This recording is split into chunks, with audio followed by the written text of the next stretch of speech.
அனைவருக்கும் வணக்கம். Welcome to our sweet Kanna channel. இன்றைக்கி சண்டே ஒரு பயனுள்ள தகவல்களை நம்ம இன்றைக்கி பார்க்க போகிற ஒரு விஷயம் வந்து என்னோடய நண்பர் ஒருத்தர் முருகன் அப்படின்னு சொல்லிட்டு நாகர்கோயிலேருந்து அவர் எனக்கு இன்றைக்கி ஒரு மெசேஜ் அனுப்பியிருந்தார்.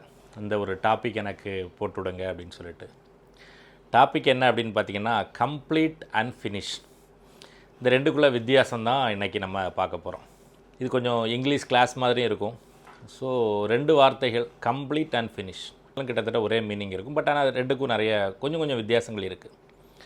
ஃபஸ்ட்டு கம்ப்ளீட் அப்படின்னா நம்ம வந்து பார்த்திங்க அப்படின்னா ஒரு வேலை முழுமை அடைந்ததை நம்ம கம்ப்ளீட்னு சொல்கிறோம். ஃபில்ஃபில் ஆயிடுது, அதுக்கு மேலே அது வந்து இல்லை அப்படிங்கிறது கம்ப்ளீட்னு சொல்கிறோம். ஒரு வேலை இப்போ முடிஞ்சிருக்கு பட் திருப்பி தொடரும் அப்படின்னா அதை ஃபினிஷ்னு சொல்கிறோம். இதான் ரெண்டுக்குள்ளே முக்கியமான ஒரு வித்தியாசம். எக்ஸாம்பிள் எடுத்துக்கிட்டோம் அப்படின்னா இன்றைக்கி நம்ம வந்து மத்தியானம் சாப்பிட்டுட்டோம். So I finish my lunch அப்படின்னு நம்ம சொல்லிடுவோம் இல்லையா. என்னோடய சாப்பாடு இன்றைக்கி முடிஞ்சிடுச்சு. பட் இந்த லன்ச் அப்படிங்கிறது இன்னையோட முடிகிறதில்ல, இது கண்டினியூ ஆகிட்டே இருக்கும் இல்லையா. எப்போ வேணாலும் நம்ம சாப்பிட்டுக்கிட்டே இருப்போம். அப்போது இந்த வேலை வந்து இன்றைக்கி இப்போ முடிஞ்சிருக்கு மை லன்ச் அப்படின்னு சொல்லுவோம். ஐ கம்ப்ளீட்டட் மை லன்ச்னு சொல்லக்கூடாது, அது தப்பு. ஏன் அப்படின்னா லன்ச் இப்போ முடிச்சிட்டோம் அப்படின்னு சொன்னால் அதுக்கப்புறம் நம்ம அதை கண்டினியூவே பண்ண முடியாது அப்படின்னா தான் கம்ப்ளீட்டட். இப்போ ஐ ஃபினிஷ்ட் மை லன்ச் அப்படின்னா நான் இப்போ சாப்பிட்டு முடிச்சிருக்கேன், நான் நாளைக்கு மத்தியானம் அகைன் நான் லன்ச் சாப்பிடுவேன் அப்படிங்கிறது தான் ஃபினிஷ் அப்படிங்கிறத meaning. I finished my game, நான் ஒரு விளையாட்டு விளையாடிக்கிட்டு இருக்கேன், இந்த கேம் நான் முடிச்சிட்டேன். ஐ ஃபினிஷ்டு மை கேம் அப்படின்னு சொல்லலாம்.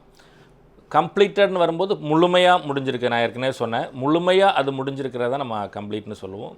டெம்பரரியாக இப்போ ஐ ஃபினிஷ்டு மை ஹோம் ஒர்க் அப்படின்னு சொல்லியிருக்கேன்னா என்னோடய ஹோம் ஒர்க்கை நான் வந்து ஓரளவு முடிச்சிருக்கேன். பட் நாளைக்கு வேறு ஹோம் ஒர்க் வரும், கண்டினியூவாக நான் அது பண்ணிகிட்டே இருப்பேன். ஐ கம்ப்ளீட்டட் மை காலேஜ் சொல்லலாம். இப்போ நான் என்னோடய காலேஜ் லைஃப்பை நான் முடிச்சிட்டேன், கம்ப்ளீட் பண்ணிட்டேன், இதுக்கு மேலே ஃபர்தராக நான் வந்து காலேஜ் படிக்க போகிறதில்ல அப்படின்னு வரும்போது ஐ கம்ப்ளீட்டட் மை காலேஜ் அப்படின்னு சொல்கிறோம். இப்போ ஒரு டிகிரி மட்டும் இப்போ முடிக்கிறோம் அப்படின்னா ஐ ஃபினிஷ்ட் மை டிகிரி அப்படின்னு நம்ம சொல்கிறோம். அகெயின் நம்ம அடுத்தடுத்த டிகிரிகள் படிப்போம் அப்படிங்கிற மாதிரி வருது. ஸோ இதுதான் இது ரெண்டோட வித்தியாசம். ஓரளவு உங்களுக்கு புரிஞ்சிருக்குன்னு நினைக்கிறேன். ஃபினிஷ் அப்படிங்கிற வார்த்தை அந்த செயல் இப்போ முடிஞ்சிருக்கு, அந்த செயல் நான் மறுபடியும் பண்ணுவேன் அப்படிங்கிறது ஃபினிஷ். இந்த செயல் இங்கே முடிஞ்சிடுச்சு, இதுக்கு மேலே நான் அந்த செயல் திருப்பி நான் செய்ய மாட்டேன், இதோட முடிஞ்சிடுச்சு அப்படிங்கிறது கம்ப்ளீட். இதுதான் ரெண்டுக்குள்ள வித்தியாசம். இதில் ஒரே ஒரு விஷயம் சொல்லிவிட்டு நான் அந்த வீடியோவை முடிக்கிறேன். அண்ணாதுரை ஒரு தடவை லண்டன் போயிருக்கும்போது அங்கே வந்து ஒருத்தர் கேட்பாங்களாம், கம்ப்ளீட்டுக்கும் ஃபினிஷுக்கும் உள்ள வித்தியாசம் என்ன அப்படின்னு கேட்பாங்களாம். அப்போ அவர் சொல்லுவாராம், ஒரு ஒரு ஒரு நல்ல ஒரு மனைவி உங்களுக்கு அமைஞ்சதுன்னா உங்கள் வாழ்க்கை கம்ப்ளீட் ஆகிடும். அதே ஒரு சரியில்லாத ஒரு மனைவி அமைந்ததுன்னா உங்கள் வாழ்க்கை ஃபினிஷ் ஆகிடும் அப்படின்னு சொல்லுவாராம்.